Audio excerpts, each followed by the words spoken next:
Indian ocean sea lane and communication और India Russia defence pact agreement के बीच में क्या कोरिलेशन है, इसको लेकर आज मक्खन सिंह ने मुझसे प्रश्न पूछा है। तो मैंने कहा मक्खन सिंह, मैं दोनों के रिलेशनशिप को स्टैब्लिश करने का प्रयास करूंगा और इसके कुछ सेक्शंस में हम लोग डिवाइड करते हैं। उस सेक्शन में पहले हम देख लेते हैं Indian ocean sea lane and communication. ये कुछ नहीं है, वास्तव में एक सी ट्रेड रूट है जिसके माध्यम से आज पूरे वर्ल्ड का लगभग 60% ट्रेड ट्रांसपोर्ट होकर निकलता है। ये स्टार्ट होता है स्वेज कैनाल से और जाता है स्ट्रेट ऑफ मलक्का तक, जिसमें डोमिनेटिंग पोजीशन में 11,000 किलोमीटर की कोस्ट लाइन के साथ भारत यहाँ पर बैठा हुआ है। अब पाकिस्तान की ज्योग्राफी को देख लेते हैं। पाकिस्तान की ज्योग्राफी हम देखेंगे तो साउथ की तरफ से अरेबियन सी के साथ अपनी कोस्ट लाइन बनाता है, जबकि नॉर्थ के साथ ही अफगानिस्तान के वाकन कॉरिडोर को टच करते हुए सीधे सेंट्रल एशिया तक हमको एक्सेस दे देता है।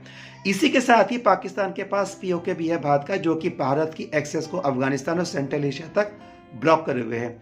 अब यूएस की ज्योग्राफी को देख लेते हैं। यूएस के नॉर्थ में कनाडा, जिससे उसको कोई मिलिट्री थ्रेट नहीं है। यूएस के साउथ की तरफ से सेंट्रल अमेरिका के छोटे छोटे देश है, इनके विषय में बात करना ही बेकार है।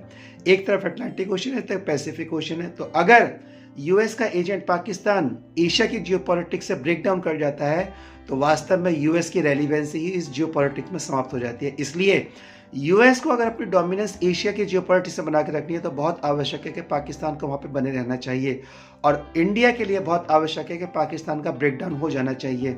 अब हमें एक बात ये नहीं भूलनी है कि आज भी यूएस वर्ल्ड की लार्जेस्ट मिलिट्री पावर है, लेकिन जैसे ही इंडिया और रशिया का डिफेंस पैक्ट होता है और दोनों शक्ति एक साथ मिल जाती हैं तो यूएस को चैलेंज करने की स्थिति में आती है। जब मैं चैलेंज करने की बात करता हूँ तो इसका अर्थ नहीं है कि ये दोनों मिलकर यूएस पर अटैक करेंगे, लेकिन ये एक डेटरेंस पावर के रूप में यूएस के सामने निकल कर आते हैं। और इस स्थिति में यूएस जब पाकिस्तान का ब्रेकडाउन भारत करेगा तो वो भारत पर या रशिया पर अटैक करने से पहले 100 बार सोचेगा, वास्तव में वो अटैक करेगा नहीं। इसलिए अगर पाकिस्तान का ब्रेकडाउन करना है, क्योंकि वहाँ पर लगातार भारत स्पॉन्सर्ड डेमोन्स्ट्रेशन करवा भी रहा है, पीओके में अलग डेमोन्स्ट्रेशन चल रहा है।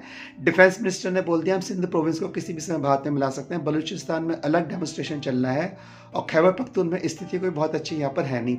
अक्टूबर 2027 तक इंटरनेशनल जियोपॉलिटिक्स के एनालिसिस माना जाता है कि पाकिस्तान का ब्रेकडाउन हो जाएगा।